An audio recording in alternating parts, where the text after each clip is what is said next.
જીને ભક્તિર દિને દિને સદામેસ્તુ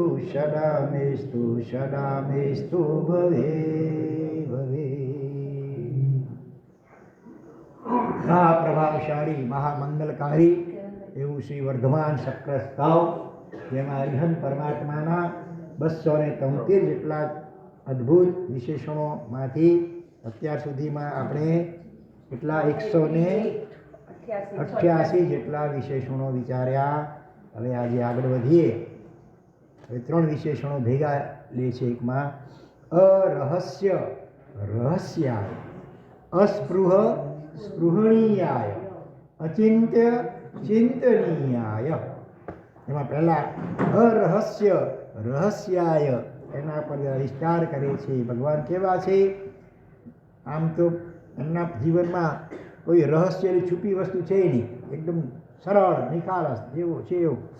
અને છતાં બીજી રીતે એમના હૃદયનો, એમના જીવનનો ત્યાગ પામવો ભલભલા યોગીઓ માટે પણ મુશ્કેલ છે. એટલે રહસ્યમય છે. એક બાજુ અરહસ્ય, એના જીવનમાં કંઈ છાનું છૂપું જેવું છે નહીં, છતાં બીજી બાજુ રહસ્યમય છે. કઈ રીતે? એટલે પહેલાં રહસ્ય શબ્દ ઉપર થોડાક વ્યવહારિક દાખલાઓ આપીને સમજાવે છે. રહસ્ય આપણને ક્યારે લાગે કે આમાં કંઈક રહસ્ય છે? એવા 3-4 ઉદાહરણ આપે છે વ્યવહારિક. કે દરેક માણસને નવું જાણવું ગમે, બરાબર ને? નવું જ્ઞાન એ આત્માનો સ્વભાવ છે. સાવ ભલે અભણ માણસ હોય તો પણ એને કોઈક ને કોઈક રીતે ત્યાંથી પૂછીને કંઈ સાંભળીને કંઈક ને કંઈ નવું જાણવાનું મન થયા જ કરે. ભણવાનું પસંદ કરે તો જે ન આવડતું હોય અને જરૂરી લાગે તે શીખે, પણ જે પાકું આવડતું હોય તેને કંઈ શીખવા કોઈ બેસે નહીં. દાખલા તરીકે મમ્મી રોટલી વણવાનું શીખવા સ્વયં બેસે તો ચોક્કસ શું લાગે? કોઈક રહસ્ય લાગે, કંઈ કારણ, વિશિષ્ટ કારણ હશે. મમ્મીને તો આવડતું. આજકાલ જો કે મમ્મીઓ પણ હવે નવી મોડર્ન મમ્મીઓ એને કદાચ રસોઈ કરતા ના આવડતી, રોટલી વણતા પણ બધું ઘરમાં નોકર ચાકરો શ્રીમંતોના ઘરમાં એક ચીજ માટે, રસોઈ માટે અલગ, કપડાં ધોવા, વાસણ માંજવા. આવી ગયા. હા, એ પણ આવી ગયા. પણ છતાં થોડાક પહેલાંની અપેક્ષા વિચારીએ તો મોટે ભાગે મમ્મી રસોઈમાં એક્સપર્ટ હોય. એ જો રોટલી વણવાનું શીખવા માટે કે કુકિંગ ક્લાસમાં આજે ઘણા થતા હોય છે, એ બીજી આઈટમો શીખવા માટે.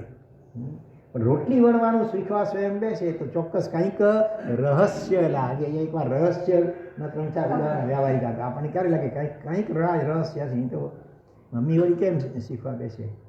એવી રીતે બોલવાની ક્ષમતા હોય, આવડત હોય, પછી ટેવ હોય, તેવો કોઈ માણસ અચાનક બોલવાનું બંધ કરી દે તો જરૂર કંઈક કારણ, રહસ્ય હોવું જોઈએ. બોલવા આવડતું જ હોય, પેરેલિસિસ હોય, મૂંગા હોય, ન બોલ સમજ્યા, તો બધું હોવા છતાં પણ અચાનક બોલવાનું બંધ કરી દે તો જરૂર કંઈક કારણ હોવું જોઈએ. ત્રીજું ઉદાહરણ. દરેક માણસને નિરુપદ્રવી સ્થાન ગમે છે, ઉપદ્રવ વગરનું. તકલીફ પડે તો ધર્મશાળાની લીધેલી રૂમ પણ તે બદલી નાખે. બુકિંગ કરાવ્યું અહીંયા દેવજી કેસમાં, અને પછી તો કંઈક કારણ તકલીફ પડે તો રૂમ બદલી નાખે, ત્યાંને બદલે બીજી ઠેકાણે. પરંતુ જો કોઈ માણસ પાર વગરનો સિતમ વેઠીને, તકલીફ વેઠીને પણ તે ઉપદ્રવી સ્થાન ન છોડે તો ચોક્કસ કંઈક રાજ એટલે રહસ્ય હોવું જોઈએ. આટલી તકલીફો છે છતાં કંઈ છોડતો નથી, કંઈક ખજાનો હશે, કંઈક કારણ હશે. એવી જ રીતે ભૂખ ન હોય તો માણસ ભોજન ન લે, પણ ડાઇનિંગ ટેબલ પર આવીને બધું જોયા પછી કોઈ જમ્યા વગર જતો રહે તો આ મુદ્દો પણ રહસ્યમય લાગવાથી નક્કી ઘરમાં ચર્ચા થવાની. આ 4 વ્યવહારિક દાખલો આપ્યા. હવે ભગવાન વિશેમાં વાત ઘટાવે છે કે ભગવાનના જીવનમાં પણ રહસ્ય કઈ રીતે. પ્રભુના વિશાળ ગમનનો પ્રસંગ એટલે જાણે પંડિત એક મહાપંડિતને ભણાવે એવી વિસ્મયી ઘટના. પંડિત અને ભગવાન પોતે મહાપંડિત છે, પંડિત મહાપંડિતને ભણાવે એવી વિસ્મયકારક રહસ્ય, એટલે વિસ્મય આશ્ચર્યકારક ઘટના. પ્રભુ બધું જાણે છે અને છતાં પાછા ત્યાં ભણવા બેસે છે અને બધું સાંભળે છે. આવું કે કંઈક રહસ્ય. રાજમહેલમાં સુખેથી બધા વચ્ચે રહેનારા, બધા સાથે વાર્તાલાપ કરવા ટેવાયેલા વર્તમાન અચાનક સાવ મૌન લઈને બેસી જાય છે. ના, એ રિસામણા તો નથી ને, રિસાને માણસ મૌન લઈ લે તો પછી જરૂર કંઈક રહસ્ય છે. કોઈ ટાયો માણસ ભૂલથી રસ્તો ચૂકીને પણ જો અનાર્ય ભૂમિએ જઈ ચડે તો તરત જ ત્યાંથી તે પાછો ફરે. આપણા પ્રભુ તો સામે ચાલીને અનાર્ય ભૂમિમાં જાય છે. વાર વિનાની પીડા અને ક્રૂર મસ્કરીઓ છતાં પણ પ્રભુ ત્યાં આખું ચોમાસું ગાળે છે. કેમ? ઇદમ રહસ્યમ રહસ્યાય. મધ્યાહન થતાં પ્રભુ રોજ ગોતવી લેવા માટે નીકળે છે. આમ તો સૂઝતો આહાર ક્યારે મળી પણ જતો હશે, પણ અભિગ્રહની શરતો પૂર્ણ ન થવાથી તે લેતા નથી અને પ્રભુ રોજ પાછા ફરે છે. આવું લગભગ પૂરા 6 મહિના, 5 મહિના અને પછી લગભગ 6 મહિના. કેમ? ઇદમ રહસ્ય ભગવાન જાણે. ભગવાન પ્રભુનું જીવન એક રીતે ખુલ્લી કિતાબ જેવું નિખાલસ અને પ્રગટ છે, એટલે અરહસ્ય. અને છતાં આવા ઘણા રહસ્યોથી ભર્યું પણ છે. છુપાવવા જેવું કંઈ નહીં અને છતાં જાણી ન શકાય એવું પણ ખરું. એટલે અરહસ્ય તથા રહસ્યાય. ઘાયલ કી ગત ઘાયલ જાને, સાધક કી ગત સાધક જાને. ભગવાન જાણે એવું કરતા હશે. એટલે પ્રભુ સ્વયં તો પ્રગટ યોગ્ય, છતાં રહસ્યથી ભર્યા. એટલે અરહસ્ય રહસ્યાય. એવી રીતે અસ્પૃહ સ્પૃહણીયાય.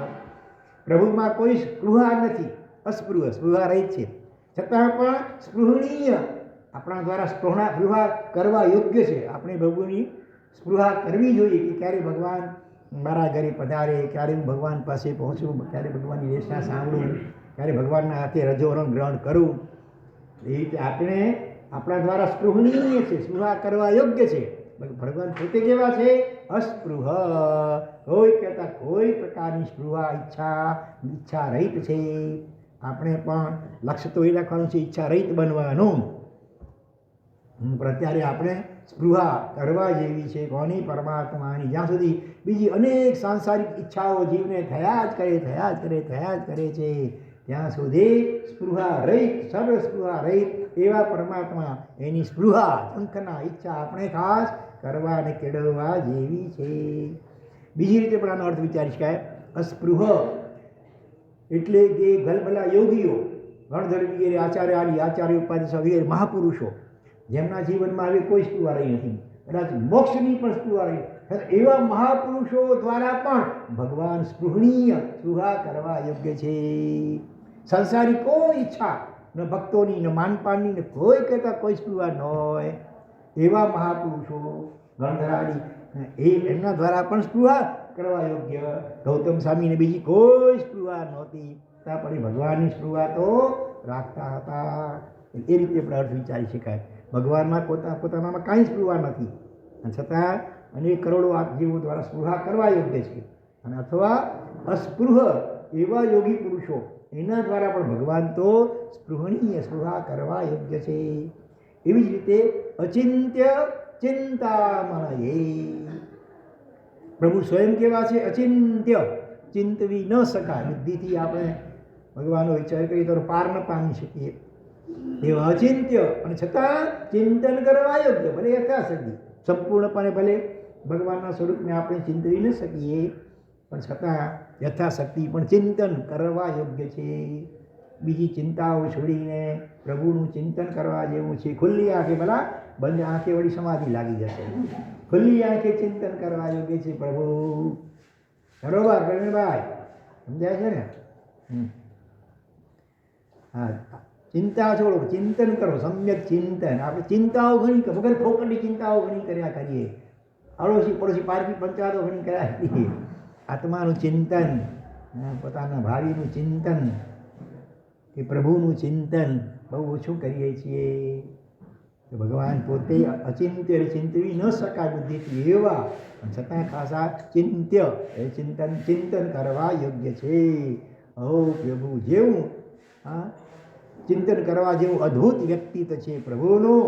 અહો પ્રભુ નમન નમન નમન ઘણું ઘણું. તો આ 3 વિશેષણો અહીંયા આ રીતે કયા. હવે આપણે જરા બીજી રીતે જોઈએ.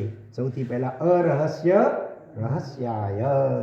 પ્રભુ રહસ્યોના જ્ઞાતા છે. બધા જ ભગવાન માટે કાંઈ છાન નથી આ દુનિયામાં. તમે એકાંતમાં અંધારામાં ખૂણામાં ક્યાંય કંઈ પણ મનમાં પર કંઈ વિચાર કરો તે પ્રભુથી છાનું રહી શકવાનું નથી. એમના માટે કાંઈ જ રહસ્યભૂત નથી. કેવળ જ્ઞાન થાય એટલે બધું લોકાલોક ત્રણે કાળ બધું પ્રગટ થઈ જાય. કાંઈ છાનું રહી શકે જ નહીં. એટલે પ્રભુ બધા જ એવા રહસ્યોના જ્ઞાતા એટલે જાણકાર છે. અને જીવન પ્રભુનું જન્મથી જ એકદમ નિર્મલ હોવાથી પ્રભુ અરહસ્ય છે. પ્રભુના પોતાના જીવનમાં કાંઈ છુપાવવા જેવું નથી એટલે એ રહસ્ય નથી. અને બીજી રીતે હા અને આમ પ્રભુ બધા રહસ્યોને જાણનારા છે. પ્રભુને કાંઈ છુપાવવાનું નથી. પરંતુ પ્રભુનું જીવન સામાન્ય મનુષ્ય માટે ન સમજી શકાય તેવું છે કે ભગવાને આવું કેમ કર્યું હશે, ભગવાને આવો અભિગ્રહ કેમ લીધો હશે, અનાર્ય દેશમાં કેમ ગયા હશે વગેરે. બાહ્ય પરમ ભોગ એટલે કે સમોસણ આદિની વચ્ચે પણ પ્રભુનું યોગ ઐશ્વર્ય. એક બાજુ ભોગી પરમ ભોગી ભગવાન આત્માના અનંત ગુણોના ભોગી છે પોતે. અને આ બાહ્ય રીતે પણ જોઈએ તો સમોસણ આદિ સમૃદ્ધિના જાણે કે ભોગતા દુનિયાની દ્રષ્ટિએ. ભગવાન તો નિર્લેપ છે. એની વચ્ચે પણ ભગવાન પાછા પરમ યોગના ઐશ્વર્યમાં લીન છે. મહાવીર પ્રભુની સાધના કાળની વાતો લઈએ તો સામાન્ય માનવીની સાધકની કલ્પનામાં પણ ન આવે એવું લોકોત્તર એમનું સાધના જીવન છે. પ્રભુ લગભગ જંગલમાં વૃક્ષો નીચે કે કોઈ ખંડેરમાં ધ્યાન કરતા હોય છે. પણ ક્યારેક વર્ષાની હળવી બુંદા બાંધી ચાલતી હોય છાંટા ઝરમર ત્યારે મુસાફર ખાના જેવા સ્થળમાં પણ પ્રભુ પધારે, ધર્મશાળા જેવા સ્થળમાં પધારે ત્યાં પણ પ્રભુ સાધના કરે છે. એની વાત પરમ પાવન આચારાન સૂત્રમાં આ રીતે આવી છે. મીસી ભાવમ પહાય સે સાઈ વિશોગે અડક્કુ. એટલે પહેલી સાધના એ છે કે પ્રભુ એ સમૂહની વચ્ચે પણ ધ્યાન દશામાં ઊંડા ઉતરી જાય. મુસાફરખાનું ધર્મશાળા હોય ત્યાં તો બધા કંઈ જૈનો જોયું થોડા ઇતર લોકો મોટે ભાગે વધારે બધા હોય. એની વચ્ચે પણ ભગવાન ધ્યાન દશામાં ઊંડા ઉતરી જાય છે. એની ભીડનો ઘોંઘાટ કે ધમાલ કંઈ અસર કરી શકતા નથી. બહારની દુનિયા જોડેનો ત્યાં રહેલ અનેક મનુષ્ય જોડેનો સંબંધ સંપૂર્ણતયા કપાઈ જાય છે. ગઈકાલે એક સાધક આવ્યા હતા, જન્મે જૈન નથી પણ અને કુદરતી પૂર્વજન્મના કોઈ સંસ્કાર હશે. નાની ઉંમરથી 14, 15 વર્ષની ઉંમર ત્યારે પણ ઘણીવાર ઝાડ નીચે લોકો જતા હોય આજુબાજુથી કેટલાય અને કંઈ બસ ધ્યાનમાં ખોવાઈ જાય. આ બધું પૂર્વજન્મની સાધનાના સંસ્કારોના પ્રભાવે બની શકે. તો આ તો ભગવાન છે. એટલે ગમે એટલી ધાંધલ ધમાલ ભીડ બધી હોય મુસરખાનામાં, લોકો વાતો કરતા હોય તોય હે વાતો ન કરો, મને ધ્યાન કરવું છે નહીં. દુનિયા જેને જે કરવું એ કરવા દો. કાગડો કાં કાં કરતો હોય તોય એમને કર્કશ લાગીને ઉડાડવા પ્રયત્ન ના કરે. છે દુનિયા બધું રહેવાનું. હા આપણા પ્રમાણે દુનિયા થોડી ચાલે. દુનિયાને જે કરવું એ કરે, આપણે કરીએ બસ. તો મિશ્રી ભાવ એટલે મિશ્ર ભાવ એટલે અનેક લોકોની વચ્ચે રહીને એકાંતમાની વચ્ચે રહીને પણ ઝાઈ એટલે ધ્યાન કરે છે. બહારની દુનિયા જોડેનો ત્યાં રહેલા અનેક મનુષ્યો જોડેનો સંબંધ સંપૂર્ણતયા કપાઈ જાય. એવા ધ્યાનમાં ઉતરી જાય પછી આજુબાજુ શું થઈ રહ્યું છે ખબર પણ જાણે ન હોય. સાધકને પણ આ આશ્ચર્યકારી લાગે છે. રહસ્યભૂત આવું કેમ કરી શકતા છે ભગવાન ભલા? કારણ કે એકાંતમાં બિલકુલ અવાજ ના આવતો હોય ત્યાં પણ મનને આપણા જેવા માટે સ્થિર કરવો મુચનભાઈ જો ધ્યાનમાં લાગી જાય છે, અઘરું છે. એકાંતમાં બિલકુલ અવાજ સાયલેન્ટ, બિલકુલ પિન ડ્રોપ સાયલન્સ હોય ત્યાં પણ મનને સ્થિર કરવું આપણા માટે. મન ક્યાંય ને ક્યાંય પહોંચી જાય. નિરાશરમાં હોય ઉપાસમાં હોય ત્યાં મન તો ક્યાંય રસોડામાં ને બજારમાં ને કોણ ક્યાં દુકાનમાં ને ઓફિસમાં ને ક્યાં પહોંચી જાય. તો પ્રભુ આ બધાની વચ્ચે, આવા ઘોંઘાટની વચ્ચે પણ ધ્યાન કરી શકે છે. એટલે મિશી ભાવમ પહાય શેષા, એ મિશ્ર ભાવ ન હોય. એમ ઘડીકમાં ધ્યાન લાગે, ઘડીકમાં ન લાગે, એવું પણ ન હોય. અને બીજું છે વિશો હે અડખું, બીજી સાધના. ધ્યાન દશા પરિપૂર્ણ થઈ છે, બરોબર, પણ વરસાદ ચાલુ છે માટે બહાર જઈ શકાય તેમ નથી. ત્યારે પ્રભુ દ્રષ્ટા ભાવમાં રહે છે, જોવાઈ રહ્યા છે એ લોકો, પણ એ સંબંધી કોઈ વિચાર પ્રભુ પાસે નથી. આંખ ખુલ્લી પણ હોય, અમે લોકો બધા છે અલગ અલગનું કામ કરતા હોય આમ દે, પણ એ તરફ એમાં ઉપયોગ એમાં ઉપયોગ ખુલ્લી આંખે પણ ઉપયોગ અંતર તરફ. ક્યારેક બંધ આંખે, ઢળેલી આંખે, નાસિકાની અગ્રભાગ ઉપર અડધી ઢળેલી આંખે પણ કરતા હોય, અને ક્યારેક ખુલ્લી આંખે પણ ઉપયોગ પોતાના તરફ જ હોય. દ્રષ્ટાભાવ જેવાય છે પણ સહજપણે, પણ ઉપયોગ પોતાના તરફ છે, આંખ ખુલ્લી હોવા છતાં. આપણે પછી ખુલ્લી આંખે દીવો લઈને કૂએ પડવા જાઉં છું, ત્યારે તારી મૂર્તિ ઉપર વારી જાઉં છું. આંખ ખુલ્લી છે છતાં કૂવામાં પડીએ છીએ સંસારમાં. એટલે પ્રભુ માત્ર દ્રષ્ટા છે, માત્ર મહત્વનું છે, માત્ર જોડા. અને એથી જ હર્ષ અને શોકથી પર થઈને માધ્યસ્થ ભાવમાં વિરાજે છે. નથી રાજીપો, નથી નારાજગી, માધ્યસ્થ ભાવ. આપણે એવા ક્યારે બનીશું? હા, શક્ય છે. એની માટે કંઈ બધું સંસાર છોડીને જાઓ તો જ બની શકે એવું નથી. તમે જ્યાં છો ત્યાં રહીને પણ તમારી જે પણ ભલે ઉંમર છે તે ઉંમરમાં પણ એક લક્ષ્ય રાખો કે મારે કોઈ પણ પ્રસંગની અસર લેવી નથી, મારે શાંત રહેવું છે, મારે બસ દ્રષ્ટા રહેવું છે. પ્રભુની આ સાધના માટે ભગવાન સુધર્મા સ્વામી કહે છે, હુણો સુકરમ એયમ એગેસી. બીજાઓ માટે આ સાધના કંઈ શુકર એટલે સહેલી નથી.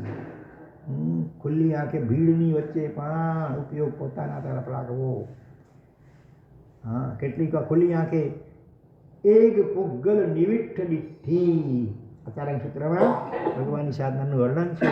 અને એક વાક્ય આવું પણ આવે છે, એક પુદ્ગલ પ્રત્યે દ્રષ્ટિ આમ સ્થિર હોય. કંઈ પણ પુદ્ગલ કંઈ પડે, માટીનું, જેમ માટીનું કાણ, રેતીનું કાણ બળે આટલું કાણ હોય, બસ આમ સહજ મળે. ખુલ્લી આંખ ખુલ્લી હોય પણ ત્રાટક જેને કહી શકાય એ રીતે ઉપયોગ પાછો અંદર. આંખ ખુલ્લી હોય એ તરફ હોય દેખાતી આંખ, પણ ઉપયોગ પાછો લક્ષ્ય પોતાના આત્મા તરફ હોય. એટલે ખુલ્લી આંખે પણ ધ્યાન થઈ શકે, બંધ આંખે પણ ધ્યાન થઈ શકે, અડધી ખુલ્લી અડધી બંધ એ રીતે પણ ધ્યાન થઈ શકે. જો આપણી પાસે જરા નમૂના છે, અલગ અલગ પ્રકારમાં, અલગ અલગ મુદ્રાઓમાં ધ્યાન ચાલે છે અત્યારે. પછી છે સ્પૃહણીયાય. પ્રભુ છે સ્પૃહા ઝંખના ઈચ્છા ને પહેલે પાર. સ્પૃહા નહીં, કોઈ ઝંખના, કોઈ ઈચ્છા જ નહીં. ઈચ્છા રહી, ઝંખના રહી, સ્પૃહા રહી. અસ્પૃહ એટલે સ્પૃહા રહી. સ્પૃહા ઈચ્છા એ જ બધા દુઃખોનું મૂળ છે. ઈચ્છા થાય ત્યાંથી મનમાં વિકલ્પો શરૂ થાય, કેમ મળે, કેવી રીતે, આમ તેમ ગડમથલ ચાલે. એટલે ભગવાન બધી જ સ્પૃહાઓથી રહિત છે. એમના સેવક કે ભક્ત આપણે સાચા ત્યારે થઈશું આપણે પણ જીવનમાંથી ઈચ્છાઓ ઘટાડતા જઈએ. સર્વથા સ્પૃહા રહી તો ભલે આ ભાવમાં શક્ય નથી, પણ બને એટલી ઈચ્છાઓ ઘટાડતા જઈએ. કોઈ પણ ઈચ્છા થાય એટલે તરત પૂરી નહીં કરવાની. રાતને 10 વાગે, 12, 11 વાગે થઈ ડાબેલી દબાવવાનું, જાલ રેટિંગ પર જઈને દબાવી આવો નહીં. ઈચ્છા થઈ તો આમ ઈચ્છા પ્રમાણે કરવાથી લાભ કેટલું, નુકસાન કેટલું, એનો વિચાર ચિંતન કરવું જોઈએ. લાભ તો ક્ષણિક, જીભનો ક્ષણિક સ્વાદ. અમે ભગવાનની આજ્ઞા ઉપર પગ રાત્રિ ભોજન, એમાં વળી કંદમૂળવાળું ભોજન, વાસી કેવું હોય બજારનું બહારનું, તો મારે નથી કરવું. મનમાં તો ઈચ્છા થશે, પણ બધી ઈચ્છાઓને કંઈ આધીન થવાય નહીં.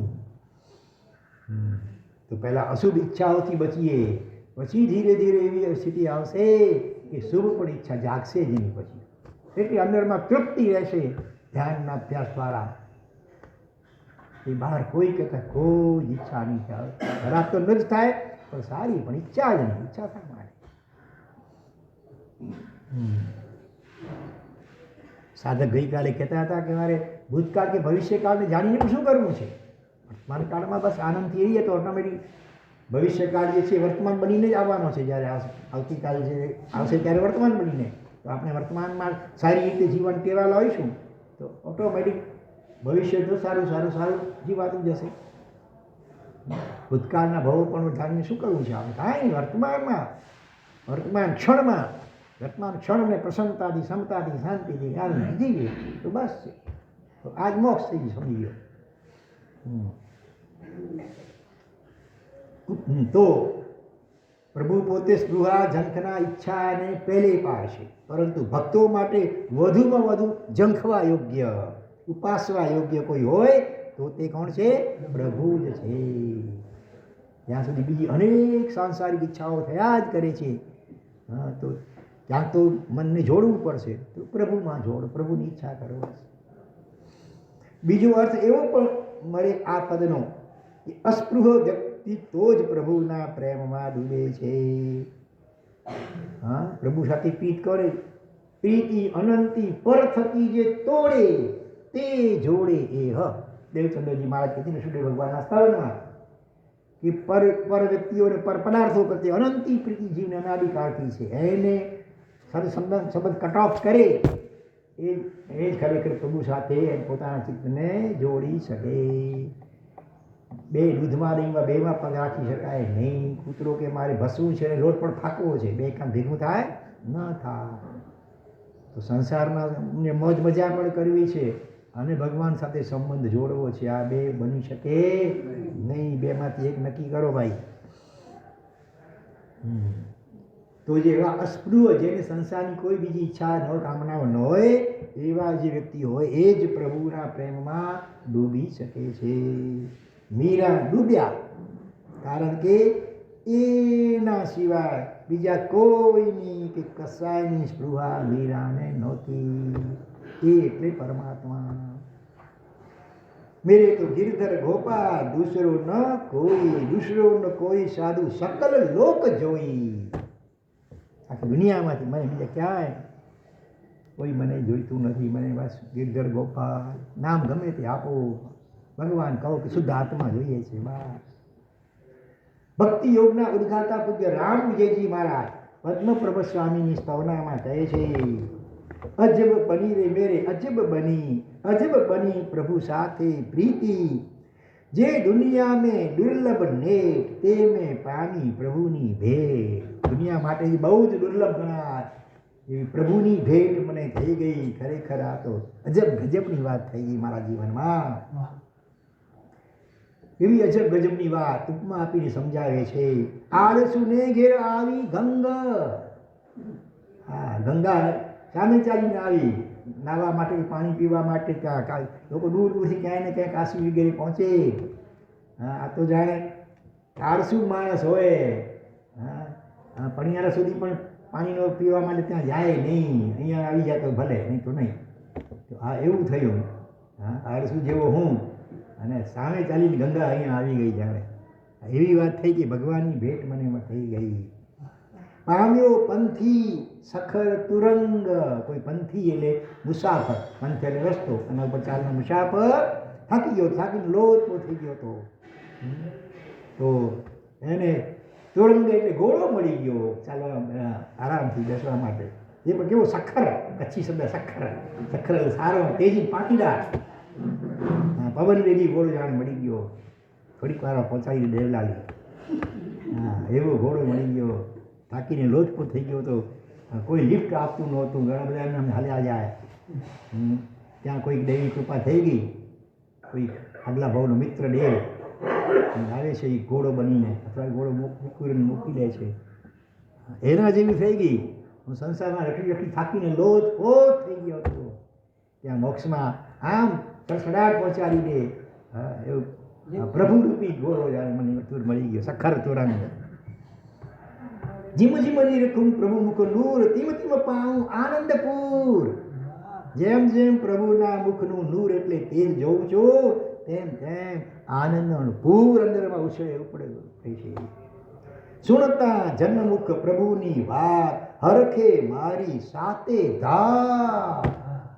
પ્રભુને જોવાની વાત દૂર રહી, લોકોના મોઢેથી પણ પ્રભુની વાત કે પ્રભુનું નામ સાંભળો, મારા શરીર સાથે ધાતુઓ હરખવા લાગી જાય છે.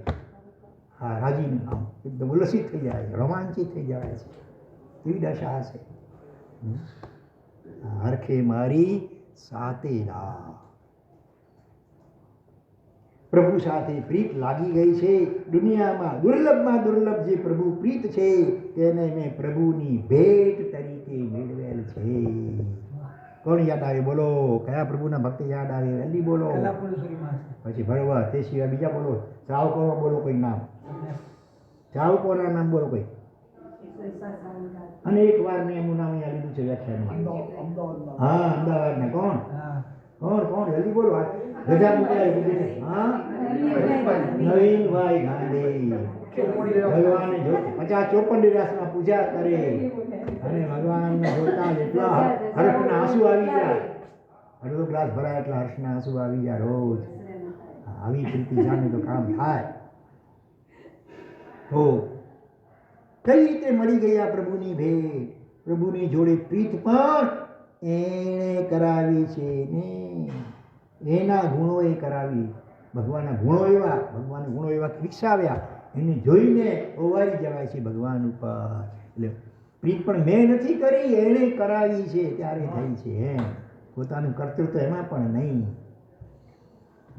એના ઘડી ઘડી એ ઇન્વર્ટેડ કોમા મૂકે છે. એ પહેલાના આજનો જમાનો બદલી ગયો. પહેલા કે ને તમારા એ છે ને, અહીંયા ભગવાન માટે પણ એ કે છે. એ નામ લઈ તો વળી કોઈકને વાંધો આવે. એને પોતાના ભગવાનનું નામ લીધું. જૈન છે, આવીનું કાંઈ નહીં. હવે એથી જે સમજે ને જે સમજવું હોય પોતાના ઈષ્ટદેવ સમજે. એના મોહક સ્વરૂપે હું આકર્ષાયોની પ્રીતિ થઈ. મારી તો ઘેર બેઠા ગંગા આવી ગઈ જાણે કે, અને પદયાત્રીને મજાનો ઘોડો મળી ગયો જાણે. પ્રભુએ તો મને ખાલી જગ્યા કરી દીધો. અઢી અક્ષર ન્યાલ કરી દીધો. હવે મારું અવતાર કૃત્ય એક જ છે. આ જન્મ અવતાર, આ જન્મનું કાર્ય એક જ છું, અને એ છે એને નિરખ્યા કરું અને મારા હૃદયમાં આનંદનું પૂર વહે છે. અને કોઈ પણ વ્યક્તિના મુખેથી એની વાત સાંભળું છું અને મારા લોહીમાં, ચરબી આદિમાં પણ હર્ષની ધારા વહે છે. એટલે પ્રભુ તું ભક્તો દ્વારા સ્પૃહણીય છે, પોતે સ્પૃહા રહિત છે અને ભક્તો દ્વારા આવી રીતે સ્પૃહણીય છે. ભક્તો તારા દર્શન માટે અત્યંત ઝૂરે છે ત્યારે તું મળે છે. પણ મારે તો જાણે કંઈ ઝૂરવું નથી પડ્યું ને ઓચિંતા પોતાની મળી ગયા. કોની જેમ? બાબુભાઈ 7 રસ્તાવાળાની જેમ. ખાલી દર્શન કરવા જાતે બ્રાહ્મણ અને આમ સુથારી કામ કરનારા ગયા શ્રીપાળ નગરના દેરાસર. ભગવાનને ખાલી આમ હાથ જોડી જોયા કરે. ત્યાં ભગવાનની આંખમાંથી તેજનો ઈશોકો નીકળ્યો, એમની આંખમાં પ્રવેશ્યો. ત્યારથી ધ્યાન બસ ઓટોમેટિક લાગવા લાગી ગઈ. નથી પહેલાં કોઈ ધ્યાન, જાણે શબ્દો પણ કદાચ નહીં જાણતા હોય, કોઈ અભ્યાસ નહીં, છતાં આ સામેથી કૃપા થઈ ગઈ જાણે. એવી રીતે સરળ આત્મા હોય ને ભદ્રિક પરિણામી, એને જલ્દી લાભ થાય આવી રીતે. એટલે એ રીતે જાણે આ લોટરી લાગી ગઈ પોતાની મેળે. કેટલા ભક્તો કેટલી તપ કરે, ધ્યાન કરે, કેટલું કરે, ત્યારે માન અનુભવ થાય. અમને બેઠા હોય સહજ પણ એને આમ આ બધા મહાપુરુષો કરી આવ્યા લાગે છે આગળ સાધના. હા, સહજ બસ બેઠા. ગુણવિલાસજી મહારાજના શબ્દોમાં એ ઝુરાપાની વાત ચગડવી ગમશે. ચેંગમને ચગડે ને લોકો. હા, કયા મહારાજ? ગુણવિલાસજી મહારાજ. ઝુરાપો એટલે ઝૂરના.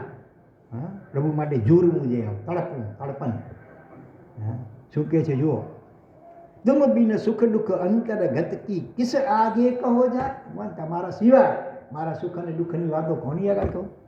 બીજા સ્તવનમાં આવે છે ને, સાહેબા સુખ દુઃખની વાતો મારે અતિ ઘણી, સાહેબા કોની આગળ કહું વાત, મુખનો સંદેશો સાવ. શ્રીમંદર સ્વામી ભગવાનના સ્તવનમાં આપણા કયા મહારાજ? ગુણ જ્ઞાન વિમલ વિજયજી મહારાજ, જ્ઞાન વિમલ સૂરી કહે છે, तो तुम बिन सुख दुख अंतर्गत की किस आगे कहो जाए, अपने सेवक को सब चाहे तुम क्यों रहे हो भुलाए। પોતાના સેવકને તો બધા ચાહે, જે સારી રીતે સેવા ભક્તિ કરતો હોય એ દુનિયામાં બધા એવા શેઠ કૃપા રહે ને, જે પોતાનો સેવક હોય, મુનિમ હોય, નોકર ચાકર હોય, તમારો સ્ટાફ હોય ફેક્ટરીનો, સારી રીતે પોતાની ડ્યુટી બજાવતો હોય, સારી રીતે કામ કરતો હોય, તો સ્વાભાવિક છે કે શેઠની એના ઉપર રહેમ નજર રહે. તો પણ ભગવાન તમે કેમ મને ભૂલી રહ્યા છો, તમે ક્યો રહ્યો ભૂલાય. જો કછું ચૂક પરિવે હમ પે તો દીજે બક્ષા. કદાચ તમારી ચૂક થઈ ગઈ, ભૂલ ચૂક થઈ ગયું, કાબીને આસાનો થઈ ગયો હોય તો હવે બક્ષો, માફ કરો. તમે તો હવે ઉદાર છો, કરુણાવંત છો, સેવકની ભૂલને માફ કરો. સોઈ ભાંતિ કરો तुम साहिब जो कछु आवे डाय, ऐसो कौन संदेशो शिवपुर जो आवे पहुँचाए. गुण विलास श्रेयांश कृपा કરી લીજે પાસ બુલાય. હે સાહેબ હું કંઈ કરો કે કંઈ ઠેકાણું પડે મારું. અને એસો કોણ સંદેશો શિવપુર જો આવે પહોંચાય. કોઈ એવો ખેપિયો મળતો નથી એની સાથે સંદેશો મોકલાવતો હોય શિવપુર એટલે મોક્ષ. તમે તો મોક્ષમાં બિરાજમાન છો, હવે મારો આ સંદેશો કોની સાથે મોકલાવું, એવું કોઈ હજી મોબાઈલ જોતાયો નથી. ગુણવિલાસ શ્રેયાંશનાથ ભગવાનની સ્થાપનામાં કહેતા ગુણવિલાસ શ્રેયાંશ કૃપા કરી લીજે પાસ બોલાય. તમારી પાસે મને બોલાવી લો ભગવાન, બસ બીજું કાંઈ જાણતો નથી. તો આ જુરાપો તડપન ભગવાન માટે. અખિયાં હરિદર્શન કી પ્યાસી, અખિયાં પ્રભુ દર્શન કી પ્યાસી. અદ્ભુત સ્તવના છે ને. પ્રભુ એમ જ ભાવાર્થ કહે છે, પોતાના સેવકને બધા જ ચાહતા હોય છે. તમે કેમ મને ભૂલી ગયા, કદાચ મારી કાંઈ ભૂલ થઈ ગઈ હોય સેવામાં તો મને ક્ષમા આપો. છેલ્લે સમાપન પર કેટલું મસ્ત આવ્યું, જે થયું તે થઈ ગયું, હવે કૃપા કરી બીજે પાસ બોલાય, તમારી જોડે મને રાખો ને. માં આમ પણ બાળક માની જોડે જ રહે ને. પરમાત્મામાં પણ છેલ્લે માં આવે છે, મહાત્મામાં પણ માં આવે છે.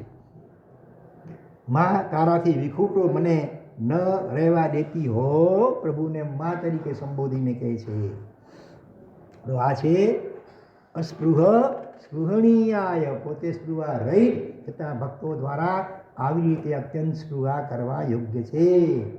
વળી કેવા છે પ્રભુ, અચિંત્ય ચિંતનીયાય.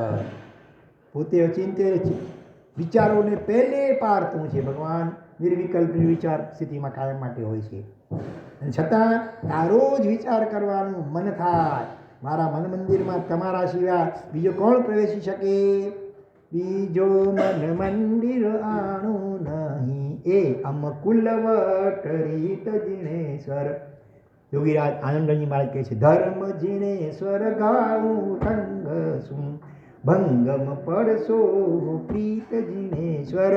બીજો મન મંદિર આણું નહીં, એ અમ કુલવટ રીત જીણેશ્વર, ધર્મ જીણેશ્વર ગાઉં રંગ.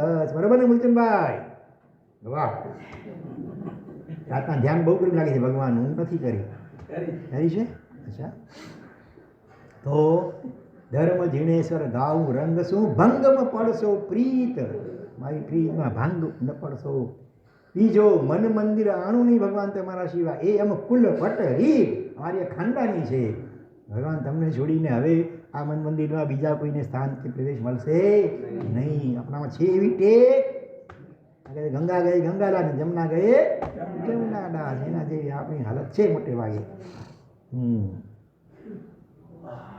તો તમારો જ વિચાર, તમારી સાથે સંવાદ એટલે ગોઠડી. કવિવર રવિન્દ્રનાથ ટાગોરની પ્રભુ સાથેની ગોઠડીની ક્ષણોને પણ માણીએ. શું કહે છે રવિન્દ્રનાથ ટાગોર? અને નોબેલ પ્રાઇઝ મળ્યું હતું, કહીએ ગીતાંજલિ શું હતું એનું, ઘણા ગીતો રચ્યા હતા. તો પ્રભુ તમે નવે નવે રૂપે પ્રાણમાં આવો, ગંધ રૂપે આવો, વર્ણ રૂપે આવો, ગીત રૂપે આવો, અંગોમાં પુલકમય સ્પર્શ રૂપે આવો, ચિત્તમાં સુધામય હર્ષ રૂપે આવો, મારી મુગ્ધ અને મુદામય આંખોમાં આવો, દુઃખમાં અને સુખમાં આવો, નિત નિત બધા કર્મોમાં આવો, અને બધા કર્મોને અંતે પણ આવો. બરોબર? સતત એની સાથે જ ગોઠવી એને સંબોધીને બોલાયેલા શબ્દો કેવા તો મીઠડા લાગે, અને એની જોડે સંબદ્ધ વિચાર અંગ અંગને પુલકિત બનાવે. મારા નાથ, તું જ તો મારું જીવન છે. તું ન હોય મારા મનમાં તો મારા જીવનનો કોઈ અર્થ પણ નથી. જ્યાં જ્યાં નજર મારી ઠરે યાદી ભરી ત્યાં આપની. ભાત જુઓ ને અરિહંત યાદ આવે, ઘઉં જુઓ લાલ કલર સિદ્ધ પરમાત્મા યાદ આવે, ચણાની દાળ જુઓ ને આચાર્ય ભગવંત યાદ આવે, મગ જુઓ ને ઉપાધ્યાય ભગવંતનો લીલો રંગ યાદ આવે, અડદ વગેરે કે રાઈ વગેરે જુઓ ને સાધુ પરી યાદ આવે. એટલે દરેકમાં ડગલે પગલે ભગવાન તું જ દેખાય મને. દુનિયામાં જે પણ ગંધ છે ને સારી ગંધ, કમળની કે ગુલાબની કે અત્યારે કોઈ પણ પ્રકારની, હકીકતમાં દરેકમાં ભગવાન આત્મા છે માટે સુગંધ આવે છે. આ શરીરમાંથી જ્યારે હંસલો ઉડી જશે આત્મા ભગવાન, પછી તો થોડી વારમાં કોવાઈ જશે, સડવા લાગશે, ગંધ મારશે. તો ફૂલોમાં, ફળોમાં વગેરેમાં પણ જે સુગંધ છે, જે સારો સ્વાદ છે, એ પણ અંદરમાં ભગવાન શુદ્ધાત્મા બિરાજમાન છે એના કારણે છે. એટલે એ રીતે ગંધમાં, વર્ણમાં, જ્યાં કંઈ પણ સારું દેખાય બધામાં તમારી યાદ આવે ભગવાન. પછી કહે છે હવે અકામ કામ ધૈન હવે. અકામ ભગવાન પોતે કેવા છે? કામના રહી, ઈચ્છા રહી, અને છતાં ભક્તો માટે કામધેનુ ગાય જેવા, એના કરતાં પણ ચડિયાતા હકીકતમાં છે ભગવાન. મજાના પદો છે. અહીં પ્રભુનું વિશેષણ છે અને તે વિશેષણનું પણ વિશેષણ છે. પ્રભુને કામના વગરની કામધેનુ ગાય કહી છે. કામધેનુની એ વિશેષતા છે કે તેના આંચળ નીચે પાત્ર મૂકો અને આંચળમાંથી દૂધ આપો આપ જરે. આજકાલ મશીનોથી કાઢવું ન પડે. હા, પણ આ કામધેનુને પણ ઘાસચારા અને પાણીની કામના તો થાય, બરોબર ને? ખાવા પીવાની ઈચ્છા કામધેનુ ગાયને પણ થાય. અહીં પ્રભુને અકામ કામધેનુ કયા તો વિશેષણનું પણ વિશેષણ છે. પ્રભુ સ્વયં કેવા છે? નિષ્કામ છે અને આશ્રિત ભક્તને વગર માંગે આપવાની ક્ષમતાવાળા છે. માગવું ન પડે, કાંઈ કામના કરવી જ ન પડે. કામધેનુ ભાઈ પાસે તો કામના કરવી પડે, માગવું પડે, ઈચ્છા કરવી પડે ત્યારે આપે. અહીંયા તો પોતાની મેળે અકામ કામધેનુ સમ પ્રભુને નમન નમન નમન. અહીં શું કહે છે? જો પ્રભુ બિલકુલ અકામ છે પણ ભક્તોને માટે પ્રાર્થના કરવાની કઈ છે? આપણે જે આપણા મનમાં તો જો વિચારીએ તો ભગવાનને ખબર પડે, તો પછી પ્રાર્થના શું કામ કરવાની? ભગવાન તો પૂરી ના કરી દે. પણ આપણે છીએ માગણી રહેવા તો માગ્યા વગર રહી શકતા નથી. આપણે વાણિયાની જાત છીએ એટલે માગણી ભિખારી પણ અનાદિકાળથી માગ માગ માગ કરવાનું જ ટેવ પડી ગઈ છે.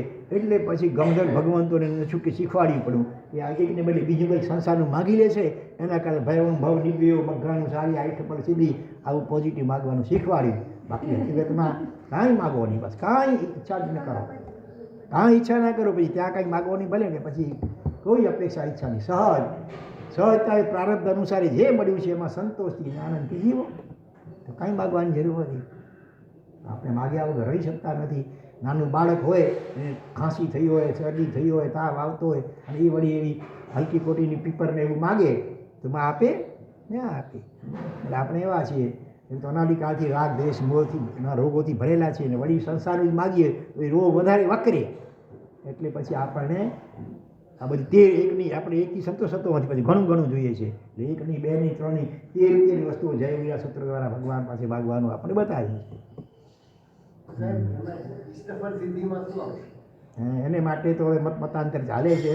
કેટલા વર્ષો સુધી આચાર્ય ભગત જે રામચંદ્રસુરી મહારાજ અને બીજા છે આપણા ભુવન ભાનુસુરી મહારાજ, બંને ગુરુ ભાઈઓ, એમના વચ્ચે ઘણો મતભેદ ઘણો ચાલ્યો. છેલ્લે પછી બંને જણા ભેગા મળીને કંઈક જોઈન્ટ બહાર પાડ્યું. તમે બધું જાણતા હશો એમણે. એટલે રામચંદ્રસુરી મહારાજનો એવો આગ્રહ અને ખાસ મત હતો કે ઈષ્ટફળ સિદ્ધિમાં માત્ર ને માત્ર મોક્ષ જ મંગાય, બીજું ન જ મંગાય. ઈષ્ટફળ એટલે ઈચ્છિત ફળની સિદ્ધિ એટલે પ્રાપ્તિ થાવ. તો રામચંદ્રસિંહ મહારાજનો આગ્રહ કહેવાનો મતલબ એ હતો કે ખાલી ઈષ્ટફળ તરીકે મોક્ષ જ મંગાય, શ્રાવકથી બીજું કાંઈ જ ન મંગાય. એટલે ભુવન ભાનુશ્રી આચાર્ય ભગવાનનો એવો અભિપ્રાય હતો કે હવે એવા જીવો સંસારમાં હોય, હજી મોક્ષ જેટલી એની એની ભૂમિકા ન હોય મોક્ષ માંગવા વગેરેની. હવે એને ધારો કે સંસારની પણ ઈચ્છાઓ થઈ રહી છે તો પછી આપણે ના પાડીશ કે ભગવાન પાસે નહીં માગા, નહીં માગતો, તો પછી એ બીજા દેવ દેવીઓ પીરો ફકીરો પાસે બાંધતા બધા આખરી કરશે ઉલટું વધારે એને નુકસાન થશે. એના કારણે પોતાની મા પાસે માગે તો મા પાસે સાથે એને અમુક રીતે આપે, થોડુંક આપે, પ્રમાણમાં આપે, એવી રીતે આપે. એટલે એકાંતે સાવ નિષેધ ન કરવો. આપણો સ્યાદવાદ છે ને અનેકાંતવાદ છે. જે સમજુ વિવેકી આત્મા હોય એને આપણે બધું સમજાવીએ કે ભગવાન પાસે ખરેખર આપણે સંસારની કોઈ માગણી કરવી જોઈએ નહીં, મોક્ષની કે આત્માના ગુણોની માગણી કરવી જોઈએ. તો સામે આત્માની ભૂમિકા એવી હોય ને સમજી શકે તો બરાબર સારી વાત છે એને માટે. પણ હવે જેની ભૂમિકા બધાની ન હોય, થોડા જીવોની હોય, તો પછી આપણે એકાંતે નિષેધ કરી નાખશું કે મોક્ષ સિવાય બીજું કાંઈ જ ન મંગાય. તો મોટાભાગના સંસારી જીવોને સંસારિક કામનાઓ ઈચ્છાઓ કંઈક પડી હોય. તમને પણ કેટલું વ્યાખ્યાનો સમજાવો તોય હવે પછી રહેવાતું નથી. એટલે તો ક્યાં ને ક્યાં બીડો ફકીરો બાવા ક્યાં ને ક્યાં બધું એક મૂર્ખને એવી રીતે પથ્થરે એટલા પૂજે એવું બધું કરો છો ને. આશાપુરા માટે જાય, કોઈ હાજીપુર જાય, આપણા કચ્છી સમાજના ખાસ કચ્છમાં જાય તો પહેલાં ક્યાંય માતાના મઢ જાય, પોતાના ગામમાં પછી જાય, કોઈ હાજીપીર જાય. તો એના કરતાં ઠીક છે શંખેશ્વર પાર્ષનાથ પાસે જાય છે, ભલે લોકોત્તર વિખ્યાત એક પ્રકારનું, છતાં એકાંતે એને નિષેધ કરવા જેવું હોય. બાળ કક્ષામાં શરૂઆતની ભૂમિકામાં એને એ રીતે પણ કરવા, એ રીતે પણ ભગવાન પાસે તો જાય છે ને. ભલે શંખેશ્વર પાર્ષનાથ પાસે તો જાય છે ને, શનિવારના મુનિ સ્વામી પાસે જાય છે ને, નહીં તો એ હનુમાન પાસે ને બીજા ત્રીજે પાસે જશે. કોઈ શનિદેવની માનતા બીજી કરશે. એના કરતાં ભલે આગાસી જાય છે, કોઈ થાણા જાય છે શનિવારના, કોઈ પૂનમના શંખેશ્વર પાર્ષનાથ જાય છે. એકંદરે ત્યાં વાતાવરણ સારું મળશે. અને અહીંયા આપણે બિલકુલ નિષેધ કરી દઈશું તો કાં જશે તિરુપતિ બાલાજી, ત્યાં જઈને ટકો કરાવી હશે. ત્યાં બધા પિતર લોકો હોય ને એનો ડબડબો અને ચમત્કાર ત્યાં નમસ્કાર અંજારી જાય. એટલે પછી કાયમને માટે ત્યાં સુધા બેસી જાય. અને આપણે ભગવાન તો વિતરાગ છે, એ તો કાંઈ કરે નહીં, રીઝે નહીં, કંઈ આપે નહીં. માટે ચોલો ભગવાન એના કરતાં તિરુપતિ બાલાજી બરાબર છે. અને ધીરે ધીરે સંપૂર્ણપણે એ લોકોનો ધર્મ અપનાવી લે. આવું પણ ઘણું બને છે. એટલા માટે ભુવનબાન શ્રી મહારાજ વગેરેનો આ અભિપ્રાય હતો. છેવટે ઘણો એવું બને એક વખત તેની ઈચ્છા પૂરી થઈ જાય તો પાછી આખો ધર્મમાં પૂરો ટ્રાન્સફર થઈ જાય. એવું બની શકે, ઘણાનું બન્યું છે. એ રીતે પણ અહીંયા રહેલો હોય તો ધીરે ધીરે પછી પાછળથી જેવું થોડું વિવેક થોડું ખુલે ત્યારે પ્રેમથી સમજાવાય કે ભાઈ ઠીક છે અત્યાર સુધી ભલે આ કર્યું, પણ હકીકતમાં આ બધું તો અહીં રહી જવાનું છે. ખરેખર તો માગવા જેવું હોય તો મોક્ષી પાછળથી એને સમજાવવું જોઈએ, પણ એકાંતે નિષેધ કરવો નહીં. એટલે આ રીતે છે. સ્યાદવાર છે ભાઈ અને એકાંતવાર છે. હા હા 32 હા પતિના ઘણું બધું જાણો છો તમે. સુરસા નાગ સારથી અને પત્ની સુરસા ભગવાનની વિશિષ્ટ ભક્ત હતી, પણ એને કોઈ સંતાન થતું નહોતું. એના કારણે પોતે તો સમજ્યું હતી, પણ એના પતિ કંઈ એટલો ભગવાનની વાણી ઓછી સાંભળી હશે.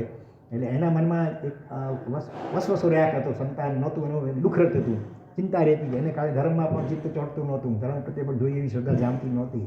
એટલે પોતાના પતિના મનના સમાધાન ખાતર પણ સુરસા સારિકાએ હરિજન શ્રી દેવની આઠમ કરીને આરાધના કરી અને દેવી પ્રસન્ન થઈને પછી એને 32 ગુટિકા હોળીઓ આપી અને કહ્યું કે એક એક ખાવાનું કહ્યું હતું.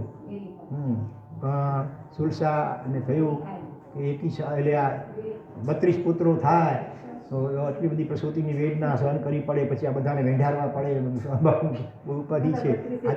આજકાલ તમે ઘણાને એક પણ બહુ ભારે લાગે છે, ઘણાને બે નથી ગમતા, એકને ઘણાને એક જ જોઈતું નથી, એ ઉપાધિ લાગે છે. બોલો, હા રહેવું છે સંસારમાં, મોજ મજા કરવી છે ને સંતાન જોઈતા નથી. તો એણે વિચાર્યું કે એના કરતાં 32 લઈને ભેગું તો 32 લક્ષો એક પુત્ર જન્મે જોરદાર. એવી વિચારણાથી 32 થઈ જાય છે. અને પછી 32 ગર્ભ રહે છે, બહુ પીડા થાય છે, વળી દેવને યાદ કરે છે વગેરે. પછી દેવતાએ કહ્યું. એટલે આ રીતે મતલબ કે ક્યારેક પતિના ચિત્તના સમાધાનને ખાતર પણ એણે એ પણ સમ્યક દ્રષ્ટિદેવ હરિનિગમેશદેવ એની અમે આરાધના કરી. એટલે એવું આવે છે ક્યાંક ક્યાંક, જેમ કે વિમલ મંત્રીશ્વરે આપણા અંબિકા દેવીની આરાધના કરી અને સારો આરસ જોઈતો ભગવાનના મંદિર કે ભગવાનની પ્રતિમા બનાવવા માટે. હા, અને આપણે ત્યાં ઘણી તપો આવે છે, એમાં ફળમાં પણ આવે છે કે આ અસિદ્ધ ચક્રની આરાધના કરે, બરોબર, એની શરણમાં 3 24 સંસ્કૃતમાં 24 શ્લોકની 3 24 આપેલી છે. એમાં એકનું ફળ બતાવ્યું કે જે ધનાર્થી ધનમ આપનોતી, ધનનો અર્થી એટલે ધન મળે, પુત્રનો અર્થી એટલે પુત્ર મળે, વગેરે વગેરે વગેરે, રાજ્યનો અર્થી એટલે રાજ્ય મળે વગેરે. તો એનો પ્રભાવ વર્ણવ્યો છે. એના માટે આરાધના કરવાની છે એવું નથી. છતાં સંસારી જીવો હોય તો મુખ્યત્વે મોક્ષ મળે, ન મળે ત્યાંથી સદગતિ મળે, અને આ ભાવમાં પણ આવું બધું મળે. પણ એટલા માટે આરાધના કરવી એમ નહીં, કરવાની મોક્ષના લક્ષ્યથી આ બધું બાય પ્રોડક્ટ રૂપે ઓટોમેટિક મળે. માટે કદાચ તમારા મનમાં સંસારમાં બેઠા છો ને આવી કોઈ અપેક્ષા હોય તો પણ એની માટે બીજે ત્રીજે ક્યાં આડે અવળે જતા નહીં, એમ એ કહેવાનો આશય હોય છે. ચાલો આગળ વધીએ. તો અકામ કામ ધેનવે, તો પ્રભુ બિલકુલ અકામ છે, પણ ભક્તો માટે કામધેનુ જેવા. કામધેનુ એને કહેતા કે જે ગાયના આંચળ નીચે પાત્ર મૂકે એટલે આપોઆપ ભરાઈ જાય. નિષ્કામ પ્રભુ પાસે ભક્ત કામનાઓને પહેલે પાર જવાનું જ માગશે ને. સમજુ ભક્ત હશે, હા, ભગવાન જે નિષ્કામ છે તો ભગવાન મને પણ કામના રહિત બનાવો ને, કોઈ કામના ન રહે એવી પ્રાર્થના સમજુ ભક્ત કરશે. કુમારપાળ મહારાજા આત્મનિંદા દ્વાત્રિંશિકામાં કહે છે, અહીંયા સંસ્કૃતનો શ્લોક પૂછ્યો છે. કુમારપાળ મહારાજાએ સંસ્કૃતમાં 32 શ્લોક દ્વારા પોતાની પ્રભુ પાસે પોતાના દોષોનો પશ્ચાતાપ વ્યક્ત કર્યો છે. આત્મનિંદા, પોતાના દોષોની નિંદા કરી છે. એમાં શ્લોક નથી બોલતો, સીધો અર્થ બોલું છું એનો, અથવા બોલી નામ તમને ખ્યાલ આવતો. અવસ્તવે ન ક્ષયમંગબાજામ ભજંતિ જન્માર્જિત પાતકાની યચ્ચિરમ ચંદ્રરુચેર મરીચિ સ્તોમે તમાસી સ્થિતિ મુદ્વહંતી. કુમારપાળ મહારાજાએ આવો શ્લોક રચ્યો છે, જેનો અર્થ છે કે પ્રભુ તારી સ્તવના કરીએ અને અમારી જન્મો જન્મની વાસના એ પાપ વૃત્તિ ખરી પડે. ગમે તેવું અંધારું હોય પણ સૂર્ય આવતા તો એ શું થઈ જાય, એક અક્ષર ખાલી જગ્યા પૂરો, એક અક્ષરની ખાલી જગ્યા. ગમે તેવું અંધારું હોય પણ સૂર્ય આવતા તો એ ખાલી જગ્યા થઈ જ જાય ને. શું અનુવાદ સ્પેશિયલ અક્ષર હોય છે, જેમ મધ્યા શબ્દ અનુવાદ ઘણી વાર આવે ને, છું છું બનતા છું નાશ પામે. પ્રભુ તું નિષ્કામ, તો તારો ભક્ત પણ, તારો ભક્ત સકામ, પણ સકામ રહેવામાં પણ મને વાંધો નથી, પણ પ્રભુ મારી કામના માત્ર ને માત્ર તમને પામવાની જ હોય.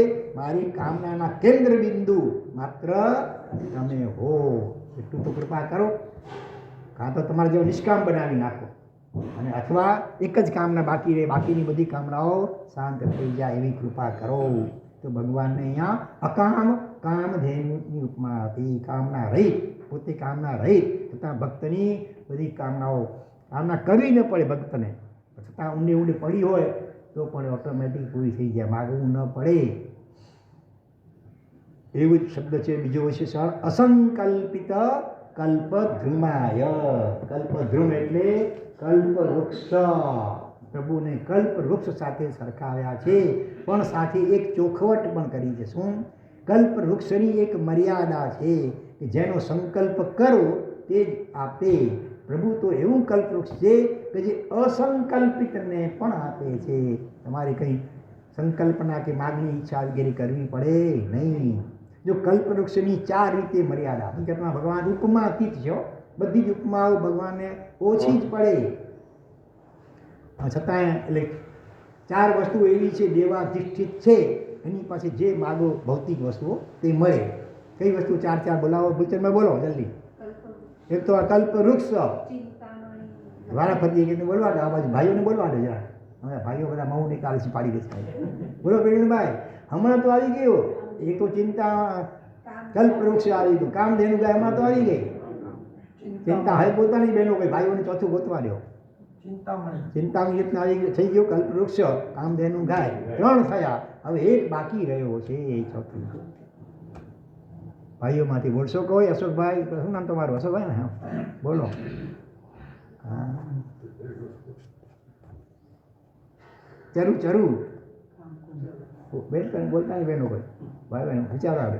હિન્ટ આપીએ. ચરું એટલે સોનામાનું ચરું રાખે ને, ચરું એટલે શું? ગળો એટલે કુંભ. કામ કુંભ, એમ કામધેનુ ગાય. કામ એટલે ઈચ્છા, જે ઈચ્છા કરો તે પ્રમાણે થઈ જાય, આપે એ વસ્તુ, ભૌતિક વસ્તુ આપી શકે. હા, એને કામ કુંભ કહેવાય. ઘડો ભરેલો ને ભરે કાઢતા જાઓ સોનામાં અંદરથી તો એ ઘડો ભરેલો ને ભરેલો હોય. કામ કુંભ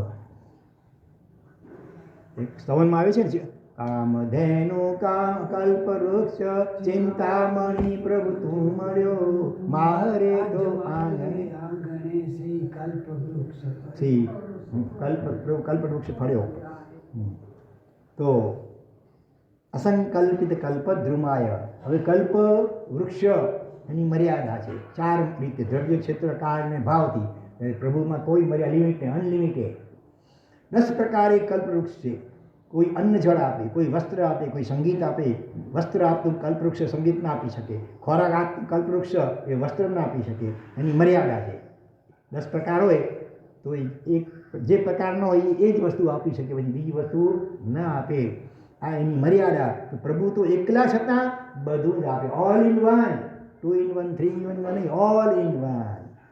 પછી ક્ષેત્રથી કલ્પવૃક્ષો કાયમ માટે બધે નથી હોતા, માત્ર અકર્મ ભૂમિ, 30 અકર્મ ભૂમિ એટલે કે યુગલિક ભૂમિ અને અંતરદીપોમાં આવે છે.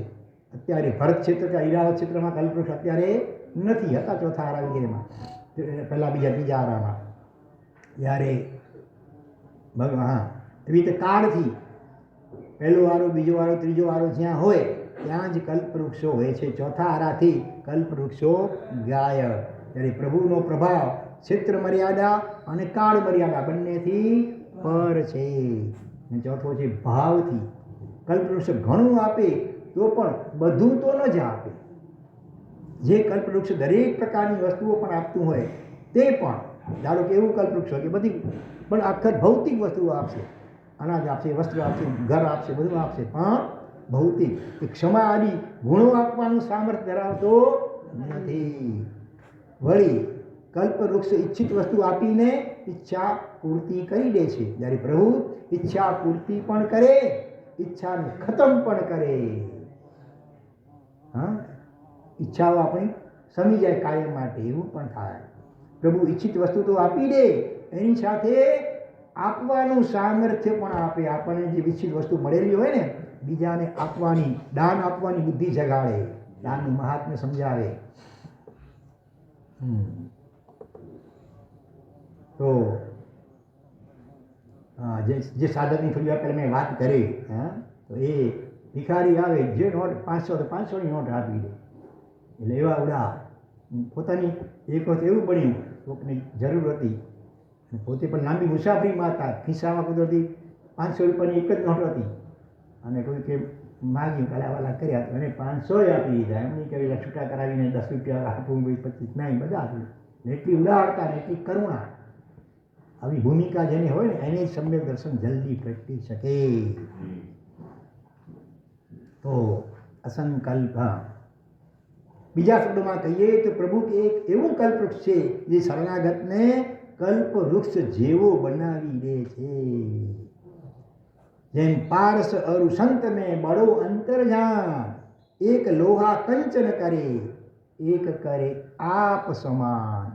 ગુલચંદમાં શું અર્થ થાય? પ્રેમભાઈ કહેશો? ભગવાનમાં પારસ અરુ સંત મેં બળો અંતરજાન. એ શું? પારસ એટલે પાર્શનાથ ભગવાન. તો પારસ એટલે પારસમણી. પારસમણી શું કરે? લોઢા અને સોનું બનાવે, પણ પોતાના જેવો પારસમણી ન બનાવી શકે. જ્યારે સંત હોય એ પોતાના શરણાગતને પોતાના જેવો બનાવી દે. ભગવાન ભક્તને પોતાના જેવો બનાવી દે, આ વિશેષતા છે. એટલે પારસમણીના સ્પર્શે લોખંડ સોનું સ્વર્ણ બની જાય, પણ પ્રભુ તો એક એવા પારસમણી છે કે જેના સ્પર્શે લોખંડ સ્વયં પારસમણી બની જાય. વાલ્મીકીએ રામાયણનું સર્જન કર્યું, પણ પ્રભુ એક એવો મહાગ્રંથ છે કે જે વાલ્મીકીઓનું સર્જન કરે છે, નવા નવા. જ્યાં સંકલ્પ સિદ્ધ કલ્પવૃક્ષો પણ પાણી ભરે એવા અસંકલ્પિત કલ્પવૃક્ષ સમાન પ્રભુને નવા નવા નવા. તમે ન ઈચ્છ્યું હોય પણ તમારા માટે જે જરૂરી હોય તે આપ્યા જ કરે.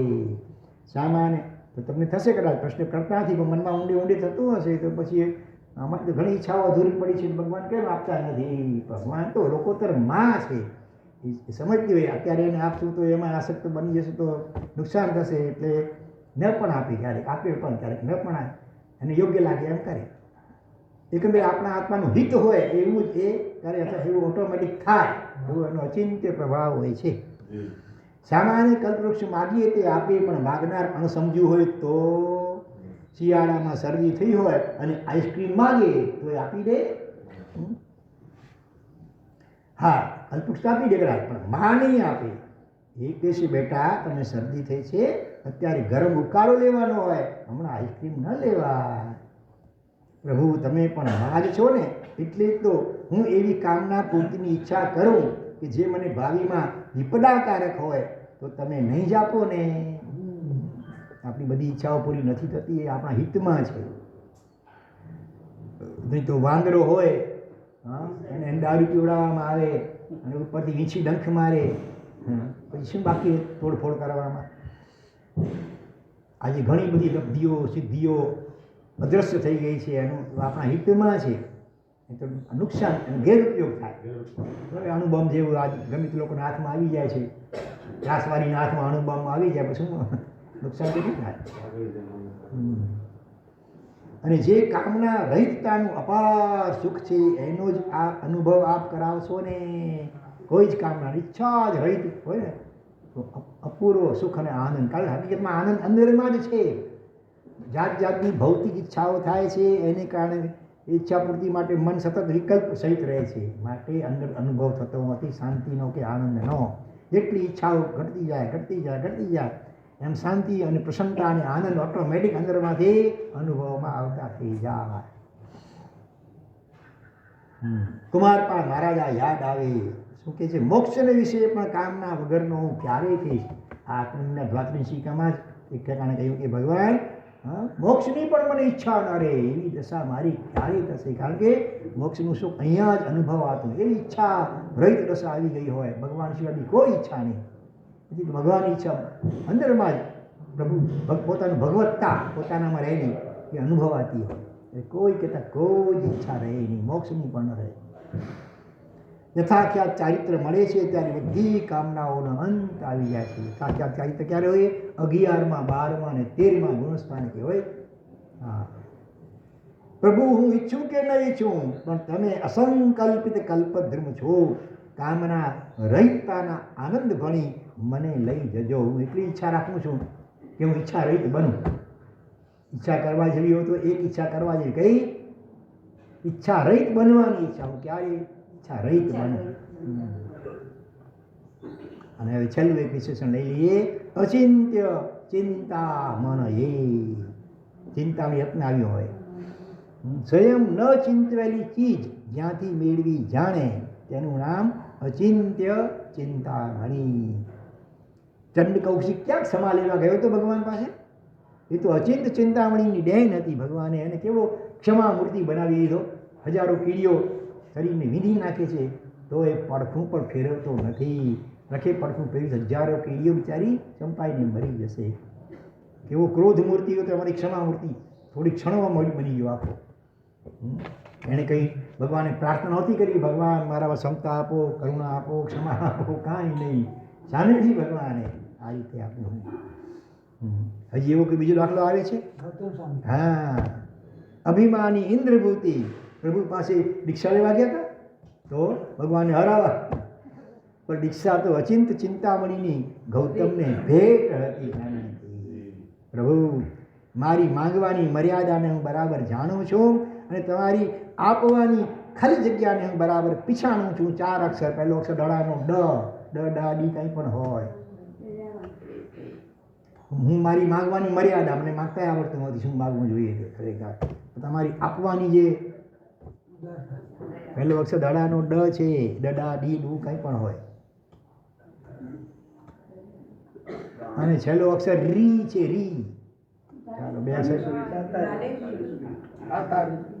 દાતારીમાં 3 અક્ષર થયા, 4 અક્ષર જોઈએ.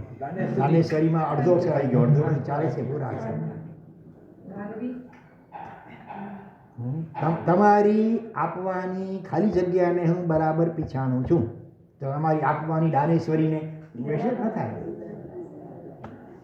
દિલાવરી દિલાવરી આજ ને દિલાવરી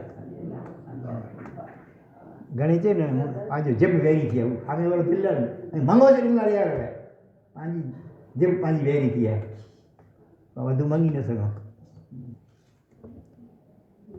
તો જો હું માંગીશ ને તો પહેલાં માંગવાની ખાલી જગ્યા માંગીશ. 3.5 અક્ષર છે. પહેલો અક્ષર અ છે. હા, જો હું માંગીશ તો પહેલાં માંગવાની ખાલી જગ્યા માંગીશ. 3.5 અક્ષર, પહેલો અક્ષર અ છે. અને પછી 1.5 અક્ષર, એક જ અક્ષર બેવડાયેલો છે એટલે 1.5 અક્ષર એ જ છે પાછો. માગવાની શું માંગીશ? અક્કલ. કે શું માગવું જોઈએ ભગવાન પાસે? અક્કલ માંગી ભગવાન પાસે. મોક્ષ સિવાય, આત્મા સિવાય કે પ્રભુ સિવાય બીજું કાંઈ માગવા જેવું નથી. હા, બાકી તો વણ માગ્યું તું દઈશ જ, એ પણ હું જાણું છું. નહીં માંગીશ તોય પણ તું આપવાનો છે. તો આવા અચિંત ચિંતામણી એવા પ્રભુને નમન નમન નમન. ચિંતામણી ઈચ્છિત વસ્તુ આપે છે. પ્રભુ તો પરમ ચિંતામણી છે. એટલે તમે ન ઈચ્છ્યું હોય પણ તમારા માટે યોગ્ય તત્વ યોગ્ય સમયે એ આપી જ દે છે. સમય પાક્યા પહેલાં આપે તો આપણે એનો લાભ ઉઠાવી ન શકીએ. એટલે પ્રભુ રાહ જુએ છે ત્યારે તમારી પાત્રતાનો વિકાસ થાય ત્યારે એ તો આપવા તૈયાર જાણે બેઠેલ છે. પ્રભુ બાળક સવારે દૂધ અને નાસ્તો માગતું નથી, પણ કોણ તૈયાર રાખે? મમ્મી તૈયાર રાખે છે. નાસ્તો બેટા ચાલો એમ કહીને પ્યારથી બોલાવે છે અને પ્યારથી ખવડાવે છે. બાળકને શું જોઈએ એનો બધો ખ્યાલ કોણ રાખે? એક અક્ષરનો શબ્દ, બધો ખ્યાલ માં રાખે, મમ્મી નહીં, માં, એક અક્ષરનો. એટલે મારે હવે કોઈ ઈચ્છાની જરૂર ક્યાં રહી? તું તો પરમાત્મા, પરમમાં છે. મારે શા માટે ઈચ્છા કરવી? પોતાની મળે જ્યારે જરૂર હશે તું પોતે આપશે. એટલે એ શ્રદ્ધાને સમર્પણ ભાવ જોઈએ. જ્યારે જ્યારે મારા માટે જે જરૂરી છે તે તું આપ્યા જ કરવાનો છે. પ્રભુ તારા અનહદ પ્રેમનો હું ખાલી જગ્યા છું. બે અક્ષર ઋણી. અથવા કહું કે હે હું તારા પ્રેમના સાગરનું ખાલી જગ્યા છું. 3 અક્ષરનો શબ્દ. હું તારા પ્રેમના સાગરનું ખાલી જગ્યા છું. 3 અક્ષરનો શબ્દ. પહેલો અક્ષર મ ઉપરથી મ માં મી કંઈ પણ હોય. સાગરમાં શું હોય? કોણ હોય? સાગરમાં શું હોય? જીવ. જીવ એ ક્ષમતા નહીં. સાગરનું જીવ જંતુ છે કોઈ. મ અક્ષર ઉપર પ્રસિદ્ધ છે. માછલું. હા, હું તારા પ્રેમના સાગરનું માછલું છું. મારું અસ્તિત્વ તારા ઉપર જ નિર્ભર છે. માછલું પાણી વગર જીવી ન શકે, એવી રીતે હું તારા વગર જીવી નહીં શકું. બરોબર? હા, માછલું. વિશેષ અગ્રે વર્તમાન નિરાગમ હાર્દિક ઈચ્છામી ઉત્તરમ. ઓમ શાંતિ શાંતિ. સર્વમંગલમાંગલ્યમ સર્વકલ્યાણકારણમ પ્રધાનમ સર્વધર્માણામ જૈનમ જયતિ શાસનમ.